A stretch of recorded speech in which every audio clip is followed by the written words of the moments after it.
राष्ट्रमाता सावित्रीबाई फुले जी की 195वीं जयंती और सतना के पूर्व सांसद परम पूज्य सुखलाल कुशवाहा जी की 62वीं जयंती के अवसर पर मैं अपनी बात शुरू करने से पहले बहुजन समाज में पैदा हुए सभी सामाजिक आंदोलन के महापुरुषों के चरणों में श्रद्धा के सुमन अर्पित करते हुए आज इस मंच पर उम्दा विचारों के तमाम सारे मालिक, उम्दा विचारों के धनी इस मंच पर विराजमान हैं। साथियों, जौरा से 2 बार के विधायक परम सम्मानीय सोनीराम कुशवाहा जी,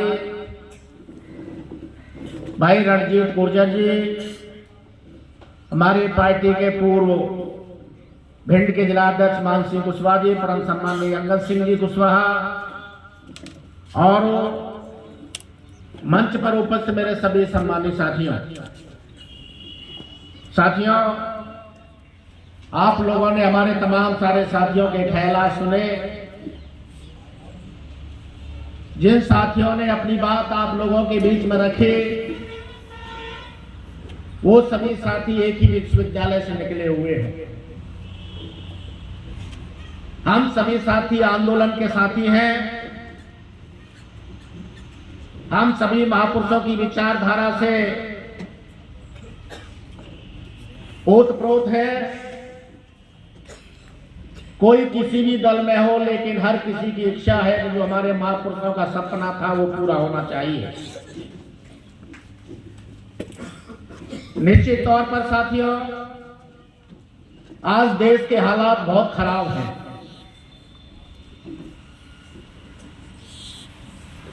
जो लोग हमारे हक अधिकार मारे हैं, जिन लोगों ने हमारे महापुरुषों के अपमान किए और आज भी उनके फोटो जला रहे हैं, जो लोग हम लोगों को किसी भी सूरत में आगे नहीं बढ़ने देना चाहते हैं, हम जहां यहां से भी और ज्यादा नीचे हमें ले जाना चाह रहे हैं, उनसे हम न्याय की उम्मीद कर रहे हैं। ये हमारी बहुत बड़ी भूल है। साथियों, हमारे तमाम सारे साथियों ने जो बात कही, मैं उनसे सबसे सहमत हूं। लेकिन आज देश के क्या हालात हैं, इस पर हमें चर्चा करनी है। आज हमारे सामने भारतीय जनता पार्टी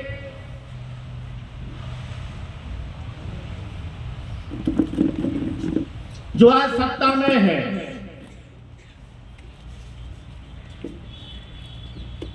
जिसे आरएसएस नागपुर के मुख्यालय से चलाती है,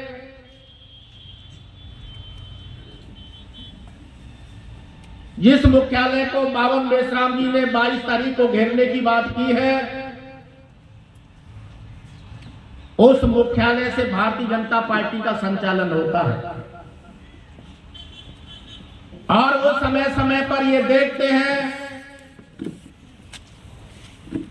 बहुत सारे प्रयोग उन्होंने हमारे बीच में किए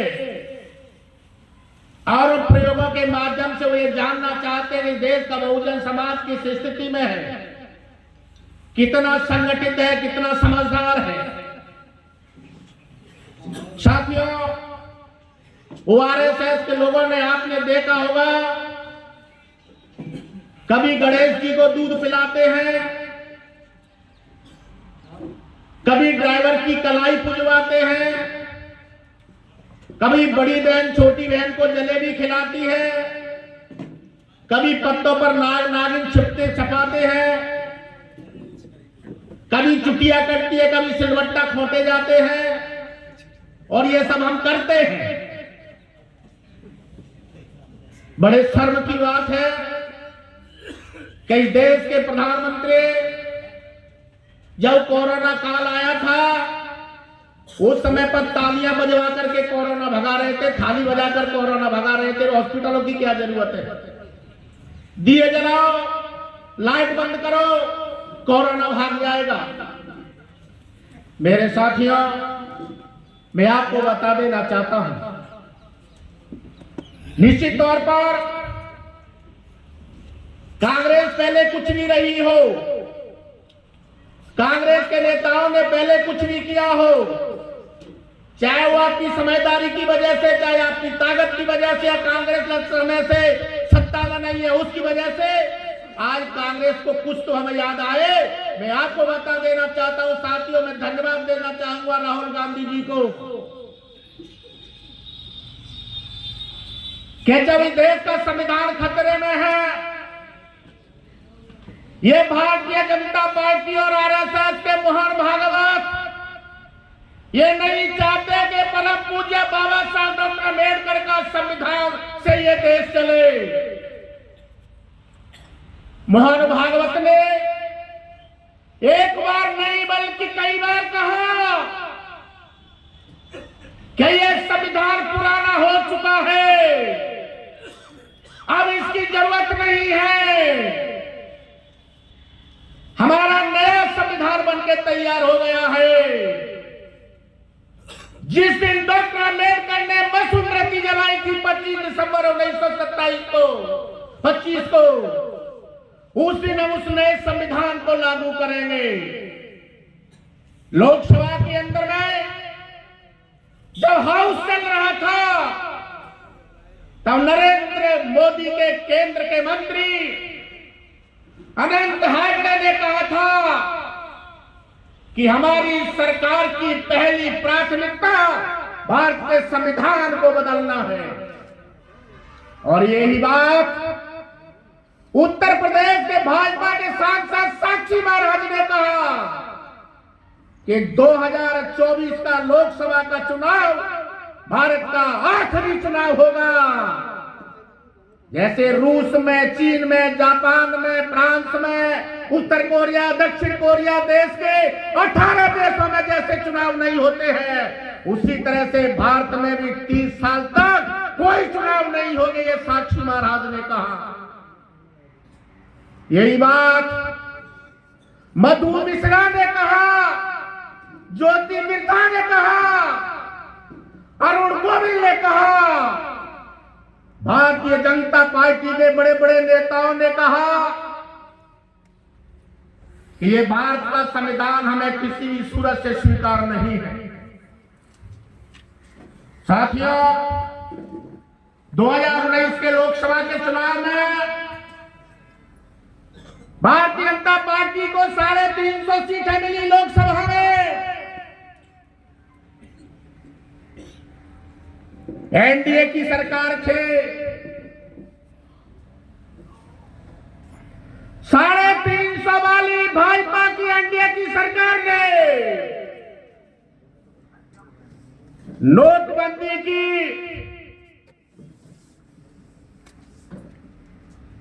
जीएसटी लगाई, धारा 370 हटाई, 3 काले कानून कृषि के लाए,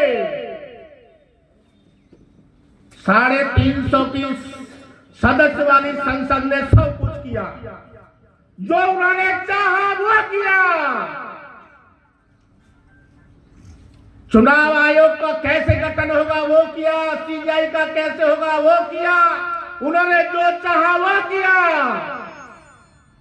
मेरे साथियों, जब 350 सांसद वाली सरकार सब कुछ कर सकती है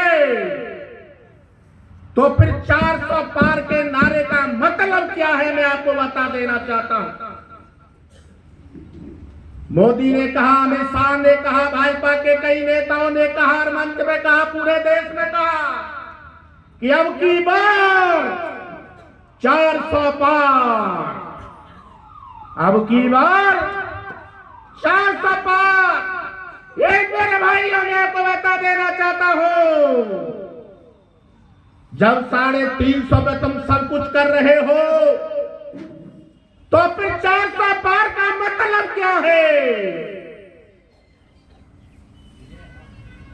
परम पूज्य बाबा साहब डॉक्टर अम्बेडकर बड़ी दूरदृष्टि के नेता थे। मैं आपको बता देना चाहता हूं, उन्होंने एक लाइन लिख दे, 3/4 से अधिक यानी 75% से अधिक जिस दिन किसी पार्टी के संसद में सदस्य हो जाएंगे और उनकी सरकार बन जाएगी, तो वह देश के बड़े फैसले लेने का पावर उसको होगा।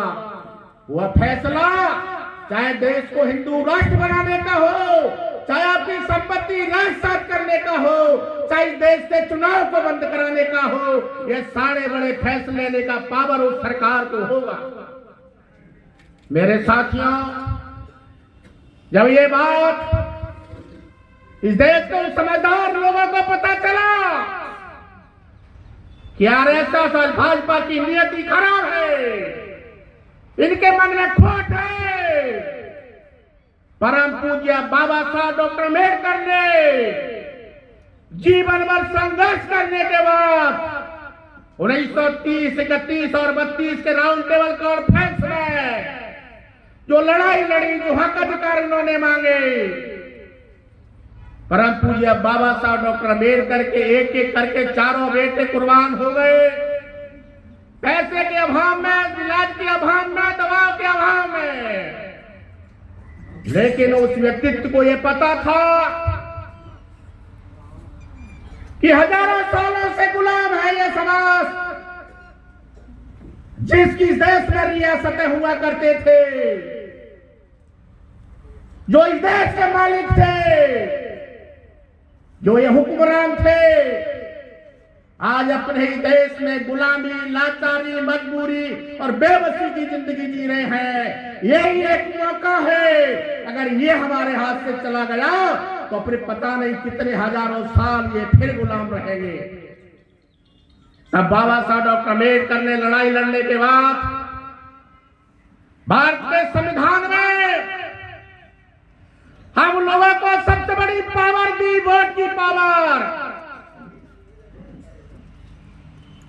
जब 1932 के राउंड टेबल कॉन्फ्रेंस से बाबा साहब डॉक्टर अम्बेडकर लौट कर आए और वो अपने राजगृह जब मुंबई के निवास पर जब बैठे थे, तब उनके लोगों को, अनुयायियों को पता चला कि बाबा साहब डॉक्टर अम्बेडकर लंदन से लौट करके आ गए। चलो पूछते 32 के राउंड टेबल कॉन्फ्रेंस में क्या हुआ। साथियों, बाबा साहब को देखते हुए बाबा साहब डॉक्टर हंस रहे थे। तब लोगों ने कहा कि बाबा साहब, हमने आपको जिंदगी में कभी हंसते हुए नहीं देखा, हमने आपके होठों पे कभी हंसी नहीं देखी, लेकिन ये पहला मौका है आज हमारी जिंदगी का कि आप हंस रहे हैं, आपके होठों पर मुस्कुराहट है। क्या बात है बाबा साहब, हंसी का राज क्या है? तब परम पूज्य बाबा साहब डॉक्टर अम्बेडकर ने कहा, कहें मेरे भाइयों, आप पढ़े लिखे तो नहीं हैं, आपके पास कॉपी और कलम नहीं है, ये दीवाने जरूर हैं, इन दीवालों में लिख लो, write on your wall that you are ruler of this land.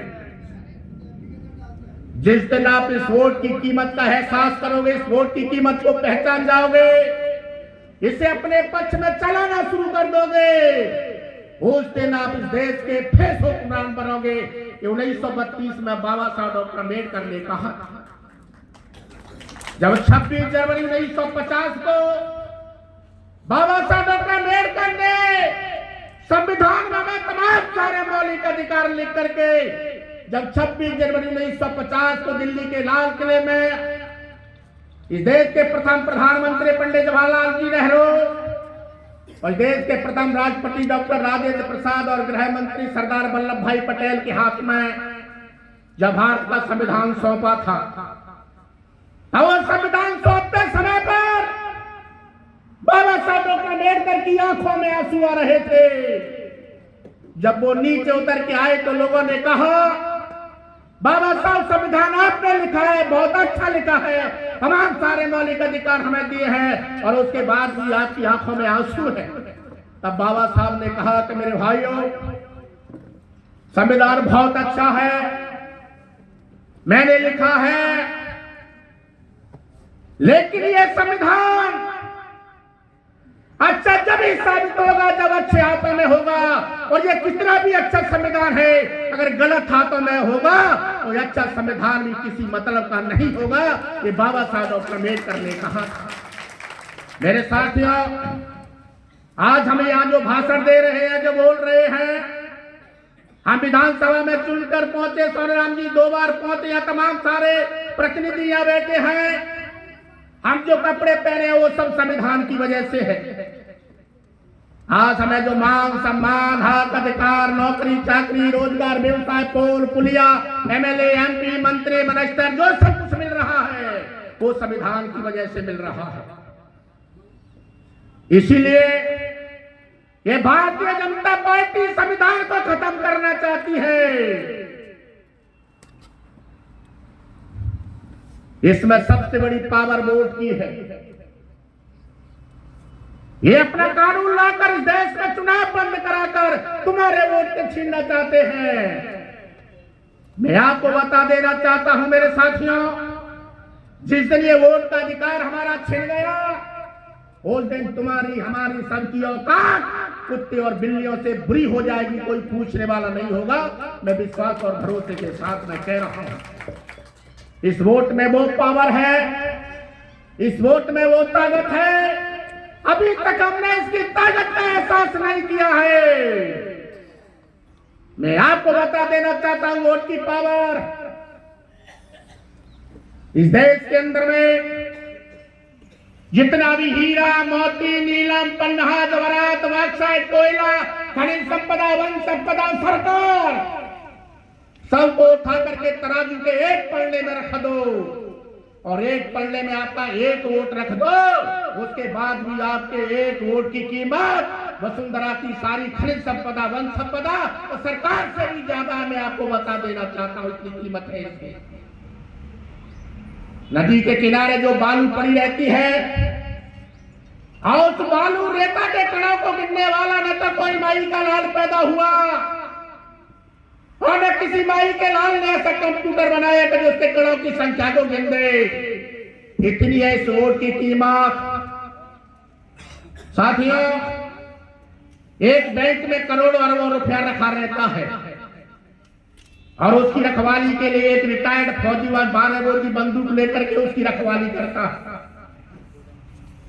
लेकिन जिस दिन वोट डालते हैं, पोलिंग पे 500 वोट है, और 500 वोट की रखवाली के लिए 10-20 पुलिस के लोग लगाए जाते हैं, कम से कम 500 फौजी लगाए जाते हैं जो कार्रवाई उनके हाथ में होती है, कई अधिकारी लगाए जाते हैं। करोड़ों अरबों बैंक में रहते हैं, एक रिटायर्ड पुलिस वाला 12 वोट लेकर के उसकी रखवाली करता, और आपके 500 वोट के लिए 50 पुलिस वाले आ जाते हैं, हमारी रखवाली करते हैं। अंदाजा लगा लो इस वोट की कितनी कीमत है। अनमोल है ये वोट। इस वोट को आज तक हम लोगों ने चाय के कुल्हड़ में, शराब के कौए में, मुर्गे की टांग में, बकरे के सिरी में हम लोगों को इस वोट को दिया है, लाल पीले हरे नोट में। हमने कभी इस वोट का एहसास नहीं किया। कोई बड़ा भाई आ गया बड़ी बिरादरी का, उसने उठा के गाड़ी में आगे बिठा लिया, फूल के बिटोरा हो गए, फलाने साहब हमें आगे बिठा दिया, हमें बड़ा सम्मान कर दिया, वोट दे दो। बाबा साहब को बड़ा कष्ट था इस बात। इसलिए मैं आपको बता देना चाहता हूं मेरे भाइयों, ये भारतीय जनता पार्टी आपके वोट को खत्म करना चाहती है। और राहुल गांधी ने कन्याकुमारी से कश्मीर तक 3,500 किलोमीटर पद यात्रा के कड़कड़ाती सर्दी में, चिलचिलाती गर्मी में, बरसती बरसात में, -डिग्री टेम्परेचर में कश्मीर में जाकर के उन्होंने यात्रा की। दूसरी मणिपुर से महाराष्ट्र तक के संविधान को हाथ में लेकर के मेरे साथियों में धन्यवाद देना चाहूंगा। बहुत सारी विचारधाराओं के लोग इस मंच पर हैं। विचारधारा तो एक ही है, लेकिन बहुत सारे दलों के लोग इस मंच पर हैं, बहुत सारे संगठनों के लोग इस मंच पर हैं, जिनकी सोच वो है जो हमारे बाबा साहब की, मारवर कांशीराम जी और हमारी सबकी है। लेकिन आज जरूरत क्या है? आज भारतीय जनता पार्टी संविधान को खत्म करना चाहती है। दूसरी ऐसी कोई पार्टी नहीं है कि आज वर्तमान हालात में तो संकट हमारे ऊपर में है, उसे कौन बचा दे, उसके बाद हम राजनीति करेंगे। पहले उस दुश्मन को खत्म कर दो जो हमारे संविधान को खत्म कर हमारे वोट के अधिकार को छीनना चाहता है। निश्चित तौर पर साथियों, इस हमारे तमाम महापुरुषों की जयंती के अवसर पर हम क्यों इकट्ठा होते हैं? हम लोग दूर दूर से चल करके ये पैसा खर्च करते हैं, मंच लगाते, क्यों लगाते हैं? क्योंकि वर्तमान हालात पे हमें चर्चा करनी है। इस देश के वर्तमान हालात क्या है और मैं आपको बता देना चाहता हूं मेरे साथियों। आज आरएसएस के लोगों ने घर घर तलवार और फरसा बांटना शुरू कर दिया है। आरएसएस के लोग मंच लगा रहे हो, कह रहे हैं आप जाओ कलेक्टर से लाइसेंस लाओ, हम उसको फोन करेंगे, अगर तुम्हारे पास बंदूक खरीदने को पैसा नहीं है तो पैसा हम देंगे, व्यवस्था हम करेंगे, बंदूक खरीदिए। ये आरएसएस के लोग कह रहे हैं। चल रहा है, पूरा देश देख रहा है। हमारे मनोबल को डाउन करने के लिए हम महापुरुषों की जयंतियां मनाते हैं और उस मंच से कहते हैं ऐ कुशवाहा समाज के लोगों, ईमान मौली समाज के लोगों, आपके बाप दादा ने 147 साल इस देश पर राज किया। ये हम कहते हैं। विरोधियों ने इस देश पर राज किया, बंटी भाई लोधी ने किया।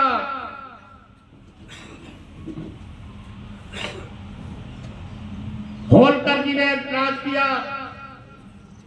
ऐसा कोई समाज नहीं है बहुजन समाज का जिसके महापुरुष देश के राजा महाराजा नहीं थे। ये हम अपनी जयंतियों में बताते हैं। क्यों? इसलिए कि तुम्हारा हौसला बुलंद हो, तुम्हारा विश्वास मजबूत हो, तुम इतिहास से परिचित हो। क्योंकि इतिहास से प्रेरणा मिलती है, प्रेरणा से जागृति पैदा होती है, जागृति से सोच बनती है, सोच से ताकत पैदा होती है और ताकत ही हमेशा शासन करती है। मैं आपको बता देना चाहता हूं मेरे साथियों, जब हम ये बात करते हैं, हम अपने राजपाट की बात करते हैं कि हमारे बाप दादा के राज्य में कभी सूर नहीं डूबता था। हमारे बाप दादा के राज्य में ये देश सोने की चिड़िया था। हमारे बाप दादाओं के राज्य में यह दूध की नदियां बहते थे। हमारे बाप दादाओं के राज्य में कभी घरों में ताले नहीं लगाए जाते थे। वस्तु के बदले वस्तु का जमाना था। भारत सर्वगुण संपन्न था, विश्व का गुरु था। यहाँ की सभ्यता मिस्र और मेसोपोटामिया की सभ्यता से भी अच्छी सभ्यता थी। ये हम मंच से बताते हैं। अब आरएसएस के लोग क्या सोचते हैं, विकल्प में वो क्या करते हैं, मैं आपको बता देना चाहता हूं। क्योंकि इतिहास से हौसले बुलंद होते हैं और दुनिया का कोई युद्ध तोपों तलवारों से नहीं जीता जाता।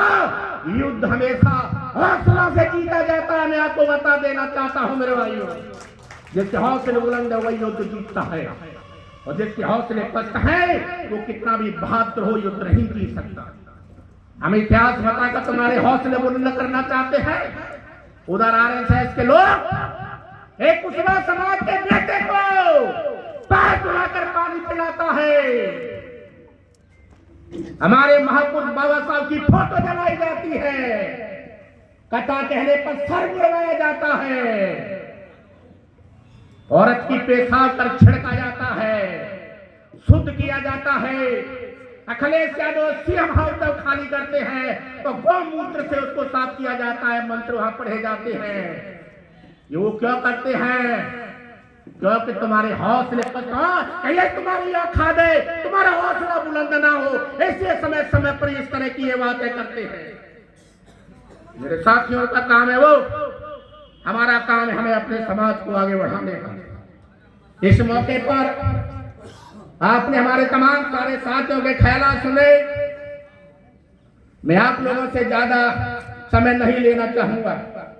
मैं आपसे केवल इस मौके पर यही कहना चाहूंगा, वर्तमान हालात इस देश के हैं, भारत का संविधान खतरे में है, भारत का लोकतंत्र खतरे में है, यहाँ की इंसानियत खतरे में है, यहाँ का आवाम खतरे में है।